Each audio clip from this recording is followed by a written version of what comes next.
స్థానిక సంస్థల ఎన్నికల్లో ఇక్కడ ఉండు జగన్మోహన్ రెడ్డి ఓకే, వాళ్ళతో ఉంటారు. కొంచెం ఓకే, పులిశీల గారు.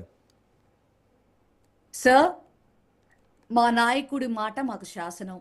ఓకే. ఖచ్చితంగా చెప్తా ఉన్నాం. మమ్మల్ని ఎంత బలోపేతం చేస్తారో, ఆయన ఏ రకంగా మాకు అందుబాటులో ఉంటున్నారో, ప్రజలకు అందుబాటులో ఉంటున్నారో, మరి ప్రజల్లోకి వెళ్ళట్లేదు అంటున్నారు. ప్రజల దగ్గరికి వెళ్ళి ఇప్పుడు మా నాయకులకి కష్టం కలిగినప్పుడు వెళ్ళి వాళ్ళకి భరోసా ఇవ్వడం అనేది వ్యంగ్యంగా మాట్లాడితే మనం చేయగలిగింది ఏం లేదు కానీ సార్, నేను చెప్తా ఉన్నాను. ఎందుకంటే నాయకుడి పని అదే. ఎందుకంటే నాయకుడు అన్న వ్యక్తి ఒక మరి తన కింద పనిచేసేటటువంటి కార్యకర్తలు కావచ్చు, నేతలకు కావచ్చు, కష్టం కలిగితే తను వెళ్ళి వెన్నుతట్టి ప్రోత్సహించకపోతే ఆయన నాయకుడు అవడు. ఆయన చేస్తున్న పని ఆయన 100% ఆయన మంచిగానే ముందుకెళ్తా ఉన్నారు. ఎవరైనా సరే ప్రజలు కదా తీర్పు ఇవ్వాల్సింది.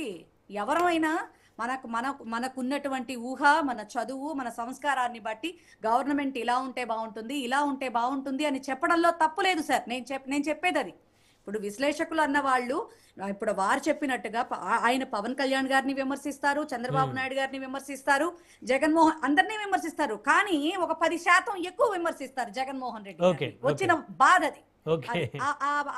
ఆ విమర్శలో కొంచెం విపరీతమైనటువంటి వ్యంగ్య ధోరణి ఉంటుంది. అదొక్కటే నేను యాక్సెప్ట్ చేయట్లేదు సార్. ఆయన చెప్పిన, ఎందుకంటే పెద్దలు ఆలోచించి కొన్ని మాటలు చెప్తున్నారు అంటే ఖచ్చితంగా అది ఏ పార్టీకైనా సరే. ఎందుకంటే శ్రీకృష్ణదేవరాయల కాలంలో సద్విమర్శకుల్ని పెట్టుకునే వాళ్ళట సార్, ఖచ్చితంగా. ఎందుకంటే రాజ్య పాలన ఎలా ఉంది, గ్రౌండ్ లెవెల్లో ఎలా ఉంది, ప్రజలు ఎలా ఉన్నారు, ప్రజలు ఏమనుకుంటున్నారు, అసలు ఏ సమస్యకి ఏ రకంగా ముందుకెళ్తే బాగుంటుంది, అసలు ఏం జరుగుతోంది అని తెలుసుకోవటం కోసం ఏదైనా ఆయన ఒక ఆలోచన చేయాలనుకుంటే దానికి ఎదుటి వాళ్ళ దగ్గర నుంచి ఎట్లాంటి విమర్శ వస్తుంది, సద్విమర్శకుల్ని పెట్టుకునే వాళ్ళట. సో నేను విశ్లేషకులు గారిని నేను వేరే రకంగా నేను మాట్లాడట్లేదు సార్.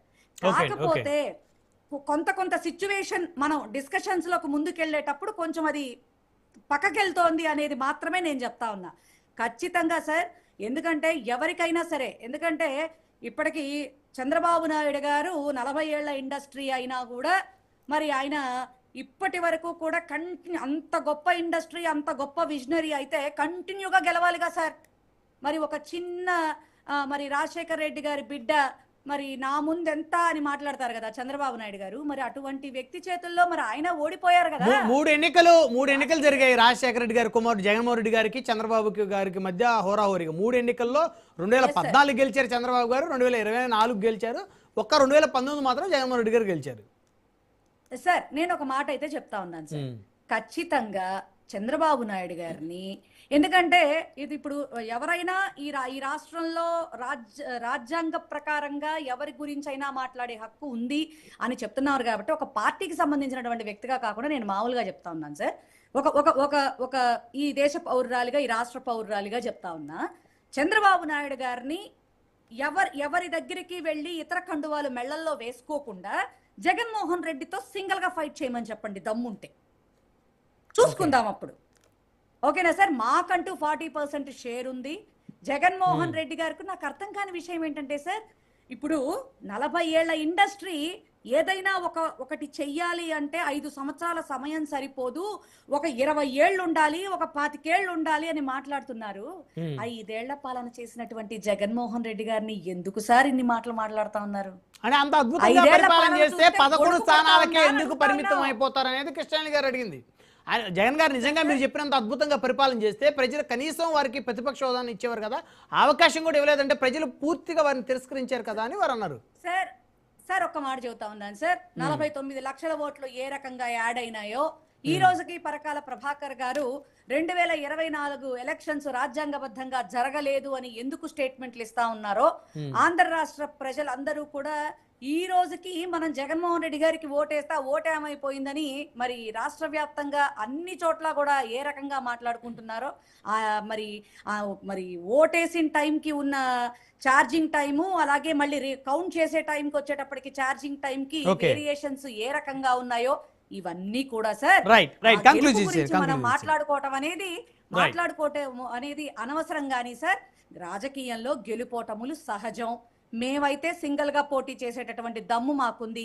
గెలవాలి అనేటటువంటి ఒక ఆకాంక్షతో అబద్ధాలు చెప్పేసేసి వచ్చిన తర్వాత సింగిల్ గా పోటీ చేస్తారు, వాళ్ళని కూడా సింగిల్ గా పోటీ చేయమంటారా? పోటీ చేయమని చేయరండి. వాళ్ళు చెయ్యరు.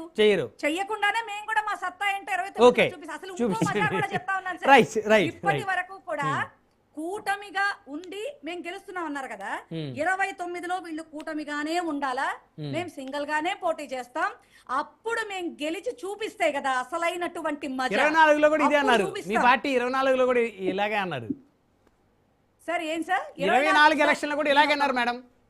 ఇలాగే అన్నారు సార్, ఇలాగే అన్నాం, ఎప్పటికీ అలాగే అంటాం. ఓకే అండి, ఓకే మేము సింగిల్ గానే ఓకే. విజయ్ కిరణ్ గారు సమయం తక్కువ రెస్పాండ్ అవ్వండి. విజయ్ కిరణ్ గారు ఒకే ఒక్క నిమిషం sir, 1 second only sir. Sir నేను ఒక మాట చెప్తా ఉన్నా, మాకు ఈవీఎంలను మేనేజ్ చేసుకోవడానికి పోలింగ్ అయిపోయిన తర్వాత టైం గ్యాప్ తీసుకోవడాలు, ఎక్కడికో వెళ్ళి కూర్చొని మ్యానిపులేషన్స్ చేయడానికి ప్లానింగ్లు చేసుకోవడాలు మాకు తెలియదు సార్. మేము ప్రజల్నే నమ్మాం, ప్రజలు ఇచ్చినటువంటి తీర్పునే గౌరవిస్తాం, మేమేంటనేది ప్రజల్లోనే చూస్తాం. ఇదైతే వాస్తవం సార్. ఒకటి కంక్లూడ్ చేస్తాను. ఎన్నికల ప్రాసెస్ సంబంధించి ఏదో ఓట్లు ఎలక్షన్ అయిపోయిన తర్వాత ఓట్లు యాడ్ చేశారనేటువంటి మాట ఏదో చెప్తా ఉన్నారు పరకాల ప్రభాకర్ గారు.